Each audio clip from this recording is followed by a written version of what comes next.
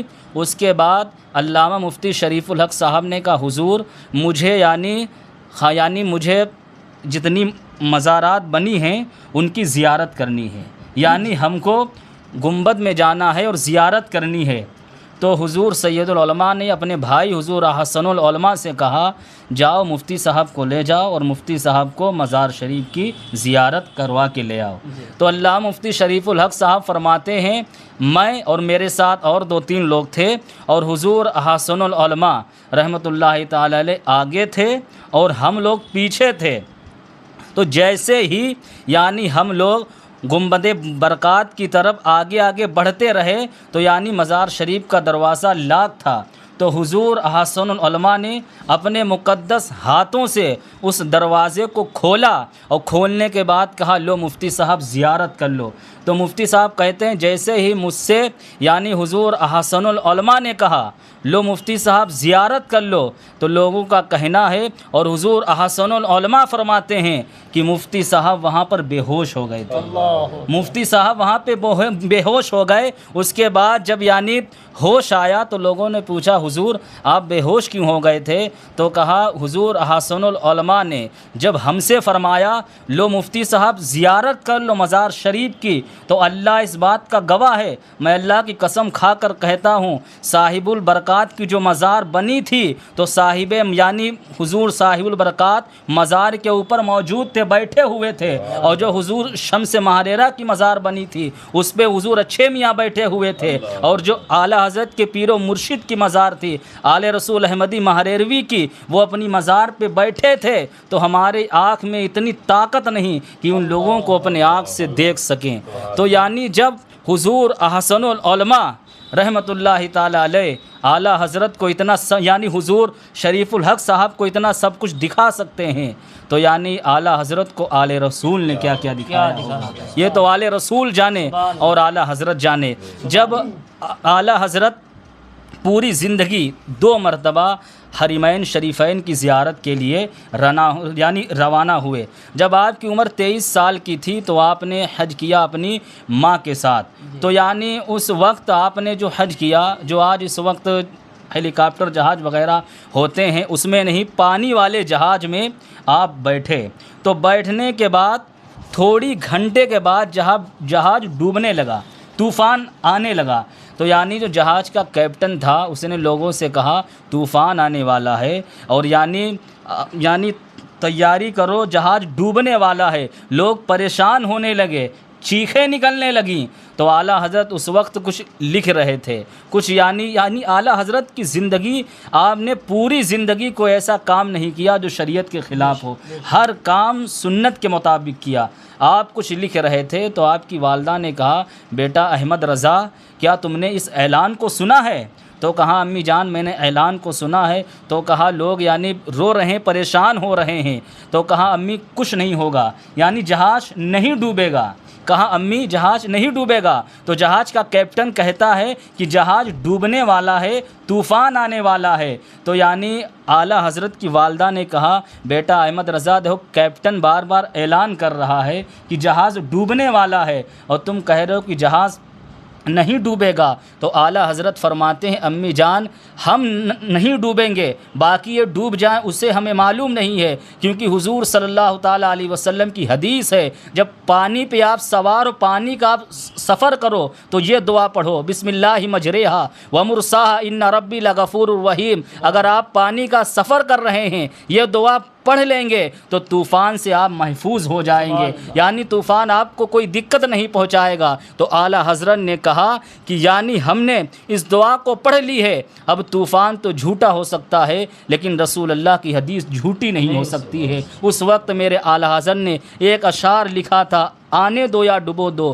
اب تو تمہاری جانب، کشتی تمہیں پہ چھوڑی لنگر اٹھا دیے ہیں۔ جو لوگ عرس رضوی میں حاضر ہو رہے ہیں بہت خوش نصیب ہیں، کیونکہ اعلیٰ حضرت نے اپنی بارگاہ میں بلایا ہے۔ لیکن اعلیٰ حضرت نے جو ہم کو پیغام دیا ہے کہ اللہ کے ولی کی مزار پہ کس طریقے سے حاضری دینا چاہیے، ہمیں اس طریقے سے حاضر ہونا چاہیے۔ اعلیٰ حضرت لکھتے ہیں اللہ کے ولی کی مزار سے 4 قدم پہلے دور کھڑے ہو جاؤ اور فاتحہ پڑھو، اس کے بعد واپسی ہو جاؤ۔ ہمیں اس طریقے سے یعنی اس طریقے سے جانا ہے جس طریقے سے اعلیٰ حضرت نے ہم کو اس پیغام کو دیا ہے۔ اس کے ساتھ ساتھ اعلیٰ حضرت کا جو مشن ہے اس مشن کو آگے پہنچانا ہے اور اپنی سنیت کو زندہ کرنا ہے اور ہر وقت مسلک اعلیٰ حضرت کے یعنی مطابق اپنی زندگی کو گزارنا ہے۔ اللہ تبارک و تعالیٰ کی بارگاہ میں دعا ہے میرے مولا بولنے میں سننے میں جو بھی غلطیاں ہوں اپنے حبیب کے صدقے میں معاف فرمائے اور ہم سب کو اعلیٰ حضرت کی محبت میں جلائے اور اعلیٰ حضرت کی محبت میں ہم سب کو موت نصیب فرمائے۔ وما توفیق الا باللہ۔ السلام علیکم ورحمۃ اللہ۔ ہمارے بیچ شرافت رضا قریشی صاحب موجود ہیں۔ میں چاہوں گا کہ عرس رضوی کے حوالے سے آپ کیا پیغام دینا چاہیں گے ناظرین کو؟ السلام علیکم ورحمۃ اللہ تعالیٰ وبرکاتہ۔ بسم اللہ۔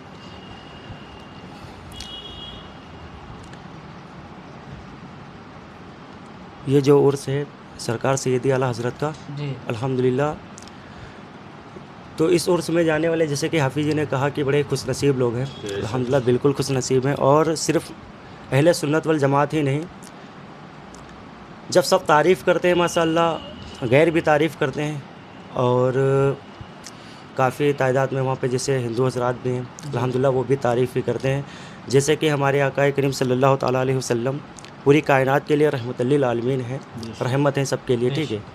اور آپ آقا کریم صلی اللہ تعالیٰ علیہ وسلم کے ایک سچے عاشق ہیں، مطلب عاشقی کا ان کا تو کوئی جواب ہے ہی نہیں، کوئی جواب دے ہی نہیں سکتا، ایسے عاشق ہیں۔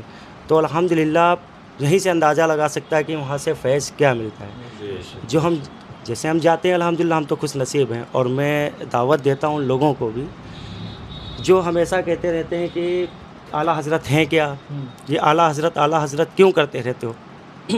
ہم کہتے تو اپنے بڑوں سے سیکھو کہ اعلیٰ حضرت کو ہم لوگ اعلیٰ حضرت کیوں کہتے ہیں، کیونکہ تمہارے ہی عالم جیسے کہ ایک کوثر نیازی گزرے ہیں، بہت ہی بڑے وہ عالم ہیں، ان کا کہنا ہے کہ جب ہندوستان پاکستان کا بٹوارہ ہوا اور پاکستان جب ہندوستان سے وجود میں آیا تو اس وقت میں مومن کا جو ایک حکیم الامت بنایا گیا میں سب سے بڑا عالم تھا، اور واقعی مجھے لگتا تھا کہ سب سے بڑا عالم میں ہی ہوں، کوئی مجھ سے بڑا عالم ہوگا ہی نہیں، کیونکہ جتنے میں نے زندگی میں روٹی کے ٹکڑے کھائے ہیں توڑے ہوں گے نوالے، اس سے کئی زیادہ میں نے کتابوں کا مطالعہ کیا، میں پڑھا ہوا ہے میں نے۔ لیکن ایک دن میرے سامنے سے جب یہ فتاوی رضویہ احمد رضا صاحب کی جب کتاب گزری، میں نے اس کو جب دیکھا تو مجھے ایسا لگا کہ میں ابھی سمندر کے کنارے کھڑا ہو کر سیپیا ہی چن رہا ہوں، کیونکہ سرکار سیدی اعلیٰ حضرت کا وہ علم ہے۔ کیونکہ میں نے اس کتاب کو جب دیکھا تو میں سمجھ گیا کہ یہ کوئی احمد رضا کوئی عام شخصیت کا نام نہیں ہے، واقعی یہ کوئی اللہ کا ولی، کوئی بڑا ہی مطلب مصروف و معروف جو پوری امت کو آگے بڑھانے کا کام کرے گا۔ تو اب ایسے سمجھ لیجئے یہ لوگ پڑھتے تو ہیں نہیں، بس روکتے ہیں۔ تو میں کہتا ہوں کہ جو بھی ہمارے اور بھی بھائی ہیں، ہم لوگ تو پڑھے لکھے ہیں نہیں، بس آپ لوگوں کے ساتھ رہتا ہوں، علماء کی جوتی سیدھی کرتا ہوں، بس محبت ہے یہ۔ تو بس یہی میں کہنا چاہتا ہوں کہ عرس رضوی میں جائیں اور وہاں سے پیغام حاصل کریں، کیونکہ اعلیٰ حضرت سے محبت کرنے کا جو سب سے بڑا جو ایک معیار ہے مطلب اعلیٰ حضرت سے محبت ہمیں کیوں ہے؟ صرف وجہ یہی ہے کہ سرکار سے اتنی محبت ہے، ہمیں نہیں لگتا کہ کوئی اتنا کرتا ہے۔ اور جیسے کہ حضرت نے بتایا علم کے بارے میں، تو علم کے بارے میں تو کچھ کہنا ہی نہیں، بس اتنا کہنا کہ علم یقینی اتنا تھا، کوئی بھی کہتا ہے کہ پھونک ڈال دو شاید ٹھیک ہو جائے گا، وہاں پہ شاید کا مسئلہ ہی نہیں تھا، وہاں پہ تو یہ تھا کہ میرے آقا نے فرما دیا کہ یہ دعا پڑھ کے اگر کچھ کیا جائے تو ہوگا، تو الحمدللہ ہوگا، ایسا ہے ہی نہیں۔ اب دریا کا جو معاملہ بتایا حافظ جی نے کہ اعلیٰ حضرت نے کہا کہ میرے آقا کریم صلی اللہ تعالیٰ علیہ وسلم کا فرمان ہے جو اس دعا کو پڑھ لے وہ ڈوبے گا نہیں، تو یہ علم یقینی ہی تو تھا۔ اگر یقین نہ ہوتا تو شاید کہیں پہ ڈر بھی ہوتا، جیسے کہ اور لوگوں نے کفن باندھ لیے تھے، آپ بھی باندھ لیتے کہ اب تو ڈوبنا ہی ہے۔ سرکار کی حدیث تو تھی لیکن یہ تو سامنے کا منظر ہے، لیکن سامنے نہیں تھے۔ آقا کی محبت، اور میرے آقا اعلیٰ حضرت فرماتے بھی ہیں کہ اگر میرا دل نکال کے چیرو، اس کے 2 ٹکڑے کریں گے، اب ایک ٹکڑے پہ اللہ کا نام، دوسرے پر محمد رسول اللہ صلی اللہ تعالیٰ علیہ وسلم کا نام ہوگا۔ تو میں بس زیادہ تو مجھے کچھ پتہ نہیں، میں تو بس آپ لوگوں کے ساتھ رہنے والا ایک ادنا سا غلام ہوں۔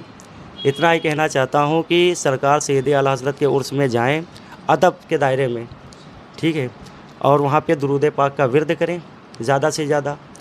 یہ نہ ہو کہ آپ جاتے ہیں بس نام لکھانے کے لیے، ریل بنائی کہ اعلیٰ حضرت کے عرس میں ہم آ گئے ہیں، ایسا نہیں ہے۔ اعلیٰ حضرت نے جو ہمیں درس دیا ہے کہ سرکار کی محبت میں کیسے فنا ہونا ہے، کیسے مرنا ہے، کیسے مٹنا ہے، بس وہ دیکھنا ہے۔ یہ نہیں ہوتا ہے کہ ہم اعلیٰ حضرت تو کہہ رہے ہیں لیکن کیا ہے کہ اب کوئی گستاخ رسول بیٹھا اس کے ساتھ چائے بھی پی رہے ہیں، ایسا نہیں ہوتا ہے۔ آپ اعلیٰ حضرت کے عرس سے ہو کر آئے، پھر یہ نہ دیکھیں کہ پھپھا ہے ہمارے، ایسا لگ بھگ ہمارے ساتھ بہت ہوتا ہے کہ کوئی کہتا ہے ماما ہے کیسے رشتہ چھوڑ دیں ان سے، ہم کہتے ہیں نہ چھوڑو، آپ ان کے ہاں جائیں جس کو لگتا ہے کہ ہاں یہ شاید ہمارے معاملے میں آ سکتے ہیں لیکن یہ گمراہ نہیں ہے پوری طریقے سے، بس اتنا ہی ہے کہ ان کو کچھ پتہ نہیں تو آپ ان کو بتائیں، ایسے کو مت چھوڑیں۔ لیکن جو بول رہا ہے کہ یار تم اعلیٰ حضرت کرتے رہے تو ہے کیا وہ چیز؟ نبی کریم تو الگ ہے، بڑی بات ہے، جو اعلیٰ حضرت ہیں، جو بندہ ایسے کہہ دے رضا ہے کیا، اس طرح سے آپ اس کو یار چائے پلائیں گے، اس کے ہاں چائے پئیں گے، کیسے ممکن ہو سکتا ہے؟ پھر ہم اعلیٰ حضرت کے عاشق ہیں کیسے؟ ادب اتنا سکھایا اعلیٰ حضرت نے، کسی نے کہا لکھ کر کے کہ نبی کریم صلی اللہ تعالیٰ علیہ وسلم کے کپڑے گندے ہو گئے، جیسے کہ ہم نے آپ لوگوں سے سنا، تو اعلیٰ حضرت کو جلال آئی گیا بہت، تم نے کہہ کیسے دیا، توبہ کرو۔ کہا حضرت پھر کیا کہیں، جب آقا کریم صلی اللہ تعالیٰ علیہ وسلم کہیں پہ بیٹھ جاتے تھے، مٹی وغیرہ لگ جاتی تھی تو کیا کریں، کپڑے ہی تو گندے ہوتے۔ اب یہ جملہ مت بتانا، اب یہ جملہ ریپیٹ مت کرنا، تم یہ نہیں کہہ سکتے کہ دامن رحمت میں مٹی نے پناہ لی، مطلب اتنا ادب، یہ ادب ہے۔ تو جو ادب کرتا ہے نا وہ اعلیٰ حضرت کا مقام خود ہی جان جائے گا۔ وہ نعت سنے، اعلیٰ حضرت کی تقاریر کچھ بھی سن لے، نہیں ہو سکتا جب تک سرکار کی محبت دل میں نہیں ہوگی تو اعلیٰ حضرت کو بھی نہیں سمجھ سکتا۔ اور جو سرکار سے محبت کرتا ہے، آقا کریم سے جو محبت رکھتا ہے، وہ خود بخود اعلیٰ حضرت سے محبت کرے گا، کیونکہ اللہ تعالیٰ خود اس کے دل میں اعلیٰ حضرت کی بھی محبت ڈالے گا۔ تو بس میں یہی کہنا چاہتا ہوں کہ اللہ تعالیٰ اپنے حبیب کے صدقے میں ہماری آنے والی نسلوں کے بھی دل میں اعلیٰ حضرت کا اس کے اتنا ڈال دے کہ کچھ بھی ہو، کوئی مال و دولت ہو، کچھ بھی قربان کر سکے، بس جو کچھ بھی ہے وہی جان ہے اس کے مصطفیٰ روز فضو کرے خدا، اور جس کو ہو درد کا مزہ نازے دوا اٹھائے کیوں۔ بس اللہ سے دعا ہے کہ میری آنے والی جو نسلیں ہیں، ہمارے جو بچے ہیں، ہمارے گھر کے ہیں، بس مضبوطی سے اعلیٰ حضرت کا دامن پکڑ کے رکھیں تو الحمدللہ کبھی گمراہ بھی نہیں ہوں گے۔ السلام علیکم۔ تیرے غلاموں کا نقش قدم ہے راہ نجات، وہ کیا بھٹک سکے جو یہ سراغ لے کے چلے۔ یقیناً بہت محبتوں کے ساتھ شرافت رضا قریشی صاحب نے اپنا اظہار خیال کیا اعلیٰ حضرت امام عشق و محبت کے عشق کے حوالے سے۔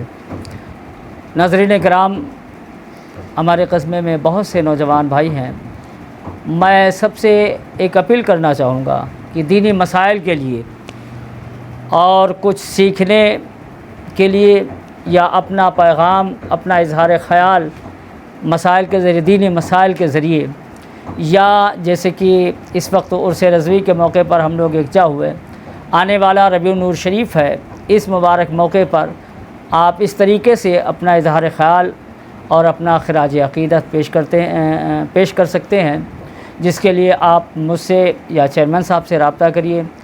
اور میری تو یہی خواہش ہے چیئرمین صاحب کہ ہر مہینے اگر اس طریقے سے ایک نشست کا مطلب انعقاد کر لیا جائے اور جس میں سارے لوگوں کو شامل ہونے کی اجازت ہے۔ اور میں سب سے گزارش کروں گا، خاص کر ہمارا جو نوجوان طبقہ ہے وہ عشق رسول مصطفیٰ، نعت پاک مصطفیٰ اور ضروریات مسائل کے مطابق آپ جڑیے، رابطہ کریے۔ انشاءاللہ ایسی نشست اگر ہوتی رہیں تو ہو سکتا ہے کہ ہمارے جو اور بھائی ہیں ان تک ہمارا پیغام پہنچ سکے اور ان تک وہ جانکاری حاصل ہو سکے۔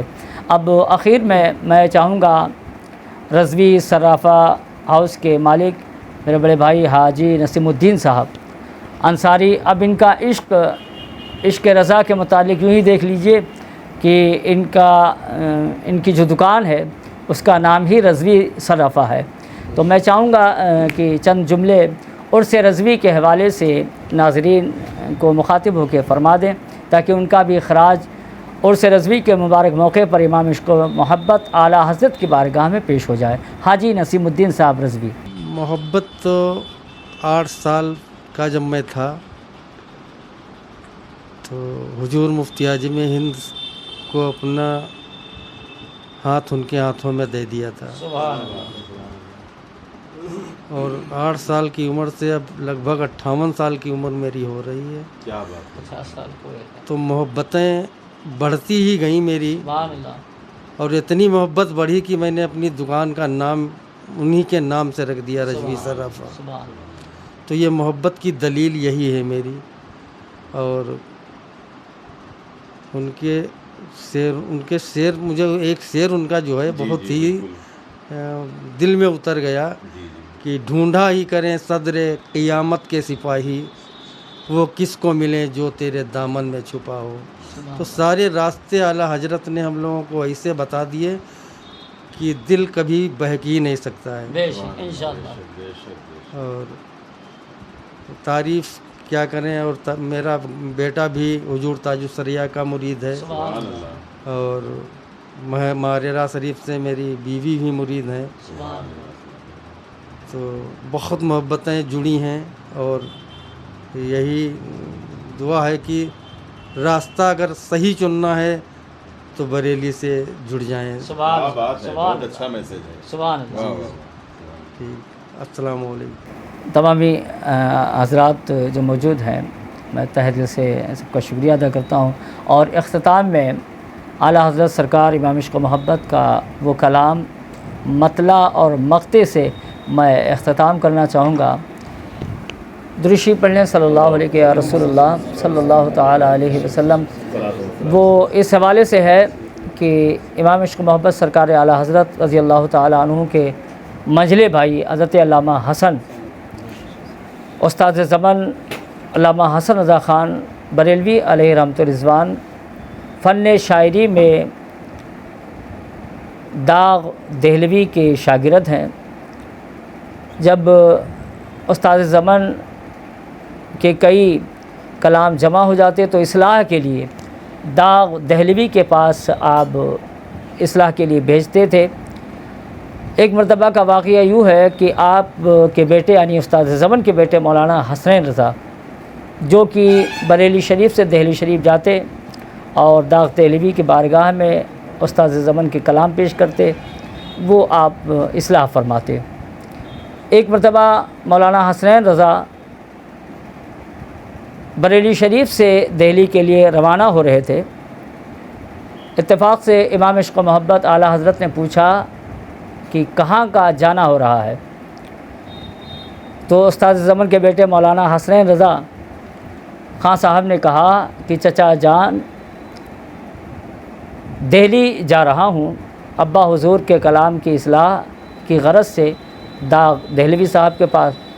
تو اس وقت آپ بیٹھے ہوئے ایک نعت شریف لکھ رہے تھے، اور وہ نعت یہ کہ ان کی مہک نے دل کے غنچے کھلا دیے ہیں۔ پورا کلام ہو چکا تھا، مقطع ہوا نہیں تھا ابھی، تو بس اتنے مقطع ہوا نہیں تھا امام عشق محبت نے فرمایا مولانا حسنین ذرا اس کو بھی لیتے جانا، ابھی مقطع نہیں ہوا ہے، مطلع ہوا اور چند شعر ہوئے ہیں، تو اس کو بھی ساتھ ہی ساتھ میں داغ دہلوی صاحب کو دکھا دینا۔ داغ دہلوی کے پاس جب مولانا حسنین رضا پہنچتے ہیں، ابا حضور یعنی علامہ استاد زمن کے تمام کلام جب لے جاتے ہیں پیش کرتے ہیں، داغ دہلوی ان کی اصلاح کرتے ہیں جہاں پر اصلاح کرنی ہوتی ہے۔ اس کے بعد حسنین رضا صاحب ایک اور پرچہ نکالتے ہیں، کہتے ہیں کہ چچا جان اعلیٰ حضرت نے یہ کلام دیا تھا جس کا ابھی مقطع نہیں ہوا ہے، کہا تھا کہ اس کو بھی دکھا دینا، تو یہ پیش ہے، آپ اس پر بھی نظر ڈال دیں۔ داغ دہلوی نے وہ پرچہ لیا، کلام پڑھا اور کلام پڑھتے رہے۔ مولانا حسنین رضا کہتے ہیں کہ وہ کلام گنگناتے رہے، مچلتے رہے اور ان کی آنکھوں سے آنسو بہتے رہے۔ اس کے بعد مجھے دیا، کہا مولانا حسنین یہ کلام میں نے دیکھا، بہت عمدہ کلام ہے، اس میں کہیں کوئی گنجائش نہیں ہے، کسی ایک حرف میں بھی کوئی کمی یا زیادتی نہیں ہے، یقیناً یہ کلام لکھا نہیں گیا ہے۔ داغ دہلوی فرماتے ہیں کہ یہ کلام لکھا نہیں گیا ہے بلکہ لکھوایا گیا ہے۔ اتنا عشق مصطفیٰ علیہ تحیت وسلام میں سرشار یہ کلام ہے، اور مقطع اس کا ہوا نہیں تھا۔ میری طرف سے یہ مقطع ہے، اور میری طرف سے عرض کر دینا اعلیٰ حضرت سے کہ مقطع یہی رہنے دیں گے اور کوئی اس میں مقطع نہیں لگائیں گے، کہ ملک سخن کی شاہی تم کو رضا مسلم، جس سمت آ گئے ہو سکے بٹھا دیے ہیں۔ بہت بہت شکریہ ناظرین اکرام، آپ kheeri.com کو دیکھ رہے ہیں۔ میں اس حیثیت سے پہلی مرتبہ آپ سے روبرو ہوں، اور ہو سکتا ہے بولنے میں کچھ غلطیاں بھی ہو جاتی ہیں۔ خیر، اللہ رب العزت اس بابرکت تقریب کو قبول فرمائے۔ حاجی نسیم الدین صاحب اور اس kheeri.com کے سربراہ برادر کبیر غفران احمد صاحب رضوی سابق چیئرمین، اور میرے بھتیجے محمد شاہان رضا جو کہ موجود ہیں، ان سب کا کہ ان کے ذریعے اعلیٰ حضرت سرکار کے حوالے سے کچھ پیغام عوام تک انشاءاللہ پہنچیں گے۔ مجھے یقین ہے کہ آپ ضرور ملاحظہ فرمائیں گے اور اپنی دعاؤں سے نوازیں گے۔ وآخر دعوانا ان الحمدللہ رب العالمین۔